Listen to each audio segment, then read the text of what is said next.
আরে মা, তুমি আনতে গেলে কেন? আমি তো আসছিলাম আনতে।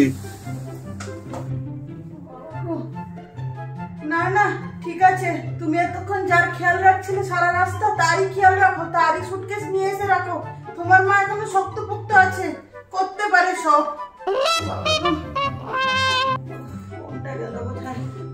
মা, আমার নীল রঙের টি শার্টটা তুমি দেখেছো? কেন? আমি কেন রাখবো তোর নীল টি শার্ট? আমি ওখানে ঘুরতে গেছিলাম না, তোর নীল টি শার্ট গুছাতে গেছিলাম। যখন বেরোনোর সময় বারবার করে বলছিলাম দেখে নে রে, দেখে নে, সব ঠিকঠাক করে গুছিয়েছিস কিনা দেখে নে, তখন তো দুজনে মিলে সেলফি আর ফটো তুলতেই ব্যস্ত। বউয়ের ফটো তোলা থেকে সময় পেলে তো দেখবি এদিক ওদিক গুছিয়েছিস কিনা ঠিক করে। বারবার করে বলছিলাম, মনে হয় 10 বার বলেছি তোকে যে তুই ঠিক করে গুছিয়েছিস কিনা দেখে নে বাবু, ঠিক করে গুছিয়েছিস কিনা ব্যাগটা দেখে নে। দেখবি না তো, তার বেলায় শুনবি না মায়ের কথা, সারাক্ষণ বউয়ের সেলফি তোলাতেই ব্যস্ত। ও ঘুরতে গেছিল না সেলফি তুলতে, কে জানে বাবা। কোমরটা আমার গেল, দেখ দেখ নিজে দেখ, যেরকম তুই সেরকম ও। কোমরটা গেল গো। বাবলু, এই বাবলু। হ্যাঁ মা, বলো। এই বৌমাকে বলতো 1 কাপ চা দিতে, মাথাটা খুব ধরেছে। আর এই বয়সে হয় গা হাত পুরো ব্যথা, এত টায়ার্ড। আর এই বয়সে ঘোরা আমার দ্বারা কি সম্ভব? 1 কাপ চা করতে বলতো। ও তো এক্ষুনি চান করতে গেল। ঠিক আছে, আমি মালতী দিকে বলে দিচ্ছি, করে দিবে। দেখ বাবলু, আমার এই একটা জিনিসেই বিরক্ত লাগে। আমি একটা কথা বলবো, তুই ওকে অর্ডার দিয়ে দিবি, সে তাকে অর্ডার দিয়ে দিবে, সে তাকে অর্ডার দিয়ে দিবে। এত অর্ডারের কি আছে? আমাকে এইসব বুঝাতে আসবি না, আমার এইসব শোনার তো দরকার নেই। আমি বৌমাকে 1 কাপ চা করতে বলেছি, বৌমা যদি না পারে আমাকে বলে দিবি, আমি করে নিব। একে তাকে বলার তো দরকার নেই। এর থেকে তো ভালো দার্জিলিং এই ছিলাম বাবা। ফোন করলে অন্তত হোটেলে 1 কাপ চা চলে আসতো, খাওয়ারও চলে আসতো, সব চলে আসতো। আরে বলছি তো চান করছে। হ্যাঁ তো চান করছে তো চান করছে, চান করার পর এসে করে দিবে। আর যদি না করতে পারে আমাকে বলে দিবি, আমি করে নিব।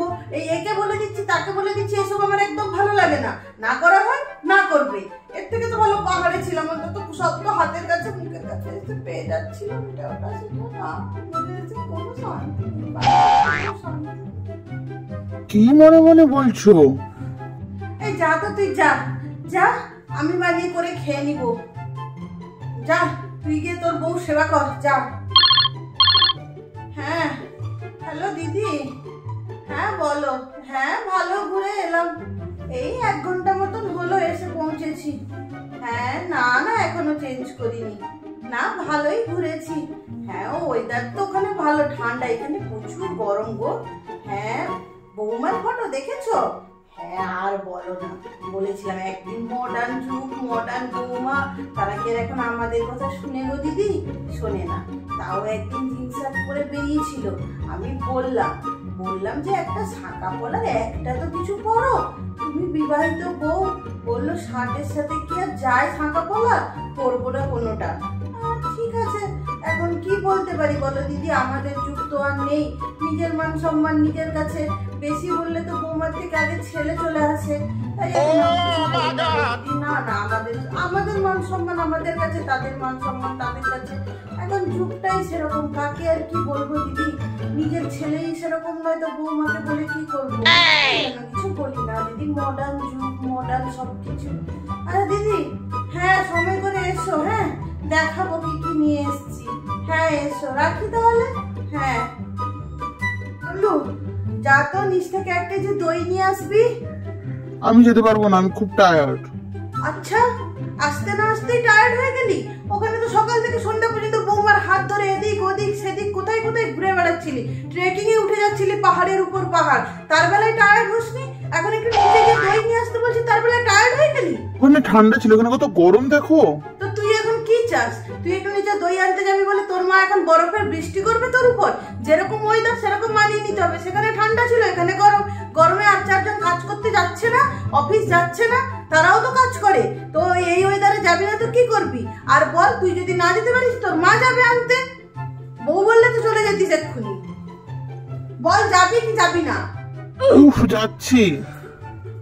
যতই খাও বাইরে আর যতই ঘোরো বাইরে, নিজের ঘরে খেয়ে যা মজা, আর নিজের ঘরে এসে যে শান্তি, সে আর কোথাও নেই বাবা। আজকে মনে হলো একটু পেটটা ভরলো। ও শান্তি। রান্না কিন্তু তোমার বৌমাই করেছে।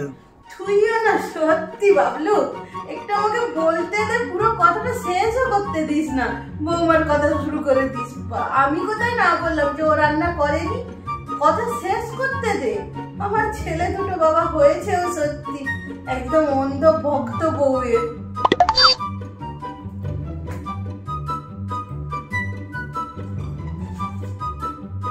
বাবলু, এই বাবলু, আমার হলুদ রঙের শাড়িটা কোথায় রেখেছি বলতে পারবি? কেন মা, আমরা তো ওখানে গেছিলাম ট্রেকিং করতে আর সেলফি তুলতে, তোমার জিনিস তুমি গুছিয়ে আনতে পারোনি? আচ্ছা, তুই এখন আমাকে শোনাবি? সেই কথা কখন বলেছিলাম তুই এখনো ধরে বসে আছিস? মার উপর বদলা না, সব কথা সবসময় ধরে থাকতে হয়। আমি বলেছি, বলে দিয়েছি, বৌমাকেই তো বলেছি, আর কাউকে তো বলিনি। নিজের ছেলে বৌমাকে বলবো না তো কাকে বলবো? রাস্তার লোককে বলবো? বলেছি তো বলেছি, হয়ে গেছে না। মার উপর বদলা নিতে হবে না, মনে রাখতে হবে না, সব কথা মনে রেখে রেখে মার উপর থেকেই বদলা নিবি। আর কাউকে তো তোদের মাই তো আছে বদলা নেওয়ার জন্য। শোনা, তুইও শোনা, তোর বৌমাও কালকে শোনাবে। কে আর শোনাতে বাকি রাখে? কেউ তো শোনাতে বাকি রাখে না। আমার শাশুড়ি যখন আমাদেরকে খোটা দিত আমরা মুখ তুলে কথা বলতাম না, এখন তো ছেলেই হয়ে গেছে বলার জন্য। বৌমা আর কি বলবে? তুমিও তো একটু বোঝো মা, গেছি যখন একটু আনন্দ করবো, সেলফি তুলবো, ট্রেকিং করবো, ওর কাছেই আছে তোমার শাড়ি। সেটা যখন বৌমার কাছে আছে সেটা আগে বলে দিতে কি হয়েছিল? ও আচ্ছা, বলবি কি করে? বললে মার উপর থেকে বদলা নেওয়া হতো না তো? বদলা নিতে হবে তো, প্রতিশোধ না নিলে তোমার ভাত হজম হয় না। না, বৌমার হয়ে কথা না বললে তোমার কি করে হজম হবে বলো? তাই তো তোমাকে নিতেই হবে মায়ের থেকে বদলা। ধুর বাবা, তোমার সাথে কথা বলাই যায় না, যা পারো করো।